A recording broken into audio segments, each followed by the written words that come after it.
तो गाइस प्रतीक्षा का समय हो गया है ख़त्म, जिसका बहुत दिनों से हमें इंतज़ार था। वो एक मिनट गाइस, ये प्रतीक्षा कौन है?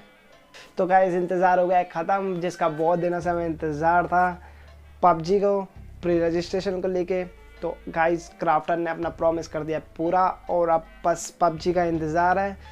बहुत ही टाइम से हम यही सोच रहे थे कि बस आएगी या फिर हमारा कटेगा, बट कटने से बच गया। तो कोई बात नहीं गाइस, आपको प्री रजिस्ट्रेशन का लिंक मिल जाएगा डिस्क्रिप्शन में। अगर प्ले स्टोर पर नहीं दिखती आपको तो वैसे भी मिल जाएगा, अगर आप क्लिक करोगे तो चले जाओगे, कोई दिक्कत नहीं होगी।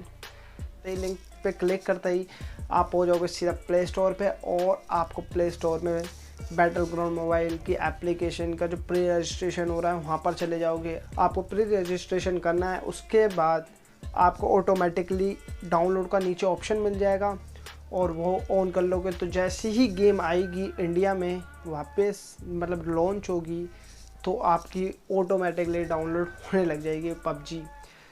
तो गाइस इसी बात पे एक लाइक तो बनता ही है ना, चाहिए लाइक करिए। अरे भाई रुकिए, शेयर भी तो करनी है, शेयर भी करिए, और थोड़ी सी डिमांड बढ़ गई है, सब्सक्राइब भी कर दीजिए। तो गाइस आज की वीडियो में बस इतना ही। घर में रहिए, सतर्क रहिए, आजकल क्राइम पेट्रोल ज़्यादा ही देखने लग रहा है। तो चलिए गाइस, घर में रहिए।